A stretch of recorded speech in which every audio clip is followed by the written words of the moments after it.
नमस्कार साथियों, मेरा नाम है योगेश्वर। आप देख रहे हैं द पैराडाइज एकेडमी।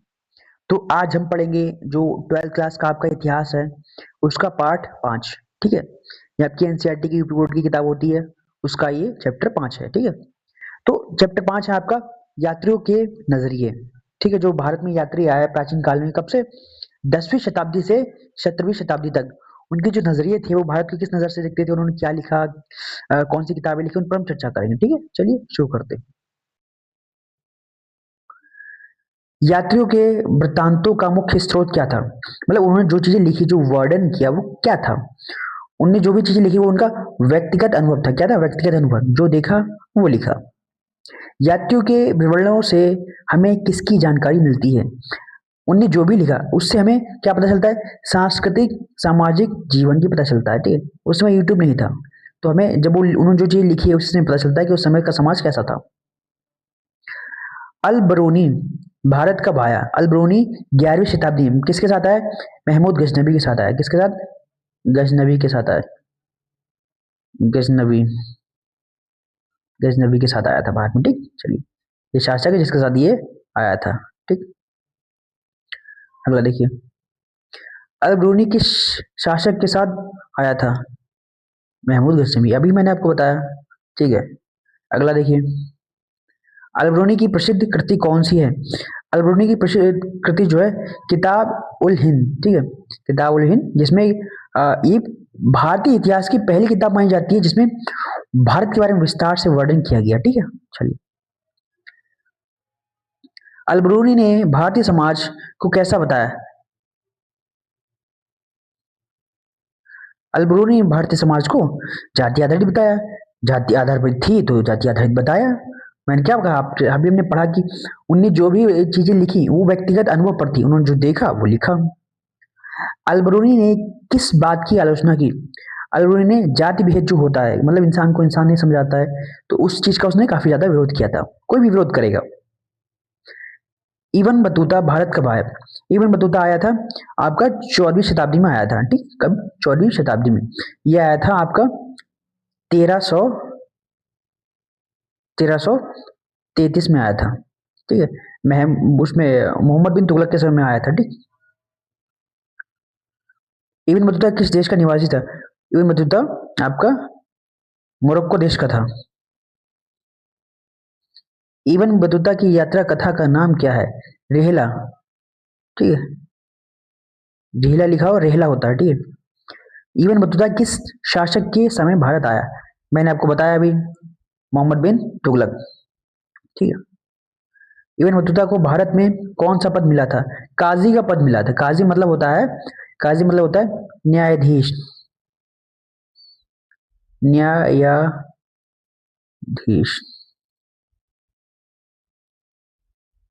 न्यायाधीश। ठीक है, न्यायाधीश मतलब जज। जज।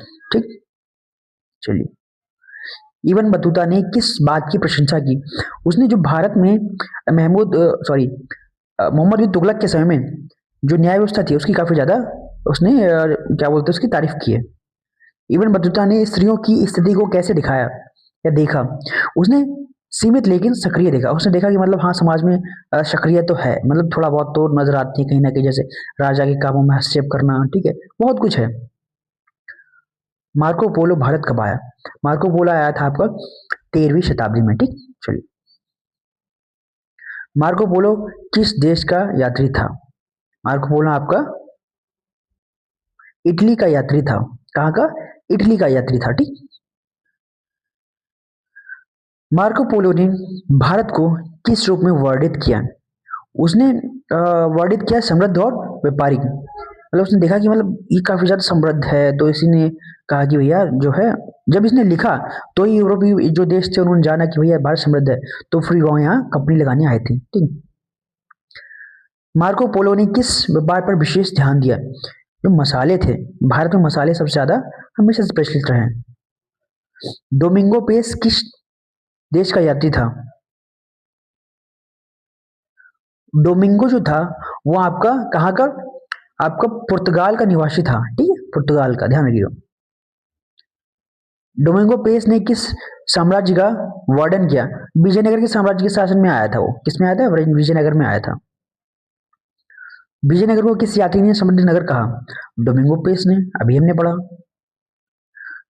निकोलो कांटी किस शताब्दी का यात्री था? 15वीं शताब्दी में आया था वो भारत। ठीक है। फ्रांसीसी वर्नियर भारत कब आया?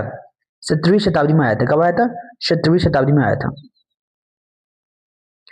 फ्रांसीसी वर्नियर किस देश से था? फ्रांस से था। वर्नियर किस मुगल शासक के समय भारत आया था? तो औरंगजेब आया था। क्या है आपका आंसर इसका? औरंगजेब। वर्नियर ने भारतीय समाज की तुलना किससे की? उसने भारतीय समाज की जो तुलना थी वो किससे की? वो यूरोप से की। सुनकर हैरानी हो रही है आपको ना? यूरोप से की। पैसे के मामले में की, जो इतना संपन्न था। वर्नियर ने किस व्यवस्था की आलोचना की? भू राजस्व व्यवस्था। भू राजस्व व्यवस्था। ठीक है। इसकी जो जो कर व्यवस्था थी उस पे की, जमीन पे जो कर होता है। वर्नियर के अनुसार भारत में धन किसके पास केंद्रित था? तो राजा और अभिजात वर्ग, मतलब जो ऊपर के वर्ग हैं उनके पास है, गरीबों के पास नहीं है, मध्यम वर्ग के पास है ही नहीं। ठीक है। तो ये भेदभाव था, पैसे के मामले में असमानता थी। यात्रियों के विवरण क्यों पक्षपाती हो सकते हैं? ठीक है। अब मतलब ठीक है, वो सही लिखते हैं, वो जो देखते हैं लिखते हैं, लेकिन कहीं ना कहीं इंसान है तो इंसान के जो है कुछ अंतर होते हैं। ठीक है। कुछ उस पर गुण होते हैं कि भैया वो झूठ भी बोल सकता है, सच बातें लिखने की आदत नहीं इंसानों को। तो क्या फैक्टर्स हो सकते हैं? पहला, भाषा समस्या, सीमित अनुभव, सांस्कृतिक भिन्नता। जैसे मान लीजिए भाषा, क्या उनको भारत के लोगों की भाषा नहीं आ रही, वो देख तो रहे हैं लेकिन क्या पता वो जो चीज देख रहे हैं वो गलत ना हो, उनकी नजरिए से गलत लग रही हो। भाषा नहीं जानते, उन्होंने देखा कि वो गलत हो रहा है, उन्होंने लिख दिया। ठीक, यहाँ पे गलत हो सकते हैं वो। सीमित अनुभव, अभी उनकी एज कितनी है? बहुत से ऐसे लोग होते हैं जो ज्यादा घूमे फिरे नहीं है और किताबें लिखने बैठ जाते हैं, तो उनका अनुभव सीमित हो सकता है। ठीक, तो गलत हो सकते हैं वो। सांस्कृतिक भिन्नता, उनकी समाज में कुछ और होता है, हमारे समाज में कुछ और होता है, वो ईसाई लोग हैं या मुस्लिम लोग हैं। ठीक है यात्री, तो उनको भारत की संस्कृति में से कहीं ना कहीं भिन्न चीजें दिखाई देंगी और वो उसको गलत साबित करने की कोशिश या लिखने की कोशिश करेंगे। ठीक है। यात्रियों ने भारतीय समाज को किस रूप में देखा? यात्रियों ने भारत को गतिशील समाज के रूप में देखा। किस समाज में किस रूप में देखा? गतिशील समाज के रूप में देखा। यात्रियों के अनुसार भारतीय समाज की प्रमुख विशेषता क्या थी? यात्रियों के अनुसार भारतीय समाज की प्रमुख विशेषता क्या थी? तो जाति व्यवस्था, मैंने आपको बताया भारत में जाति व्यवस्था हमेशा भारत को बदनाम करती रही पूरे विश्व में, और ये हमको आज भी इससे हमने सीख नहीं ली और हमने सुधारा नहीं। आज भी भारत में जाति व्यवस्था है और हम उस पर गर्व करते हैं। यात्रियों ने भारतीय नगरों को कैसा देखा?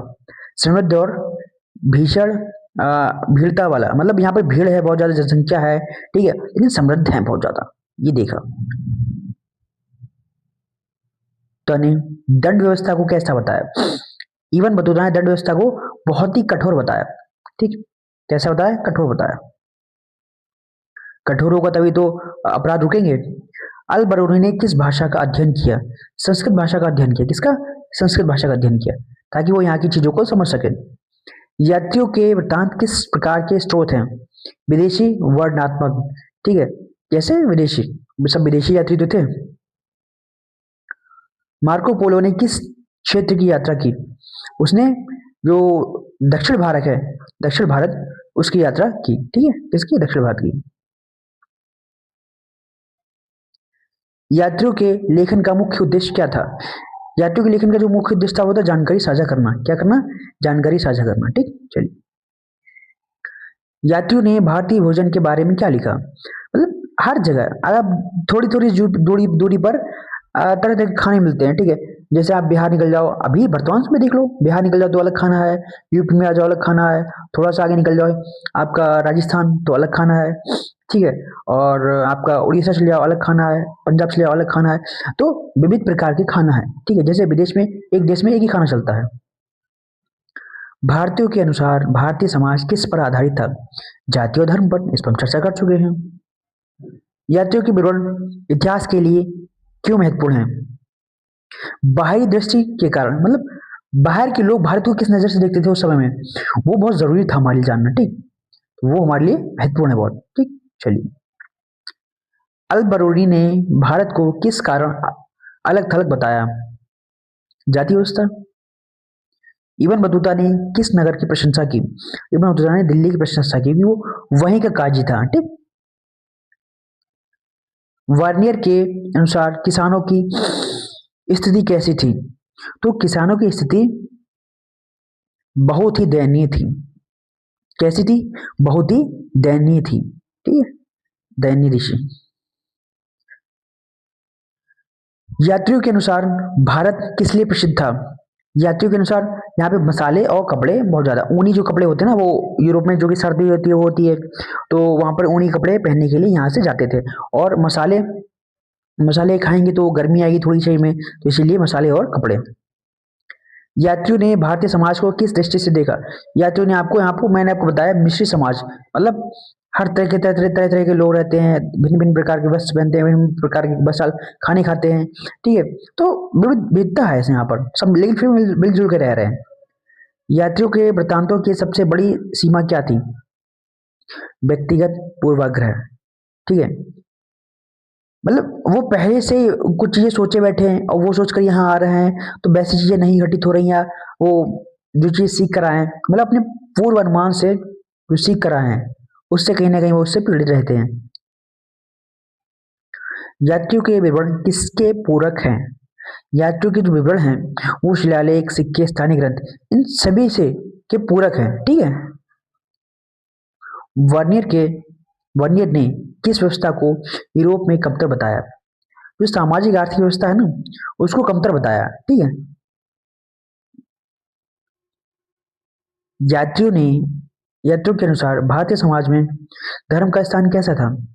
तो यात्रियों के अनुसार जो भारतीय समाज में धर्म का स्थान था वो केंद्र था। भारतीय लोग खुद को ज्यादा धार्मिक मानते हैं, आज भी मानते हैं। ठीक है, उनके लिए धर्म से बढ़कर कोई और चीज नहीं है। यात्रियों के नजरिए से इतिहास पढ़ने का लाभ क्या है? उनके हिसाब से जो लाभ पढ़ने का मतलब लाभ है, वो ये है कि समाज की बहुआयामी जो समझ है, ताकि हम समझ सके, मतलब जो समाज है उसके जो तरह तरह के लोग हैं, तरह तरह के प्रकार की जो चीजें हैं, उनको हम समझ सके, इसलिए वो लिखते थे। आज के लिए इतना ही। ये था हमारा जो आपका 12th क्लास की एनसीईआरटी इतिहास, उसका चैप्टर 5। ठीक है, और इसके बचे हुए चैप्टर्स आपके जितने भी हैं एनसीईआरटी के, वो सारे आपको ऐसे ही बहुविकल्पी में मिल जाएंगे। ठीक है, चलिए आज के लिए इतना ही, मिलते हैं नेक्स्ट वीडियो में एक और नए टॉपिक के साथ।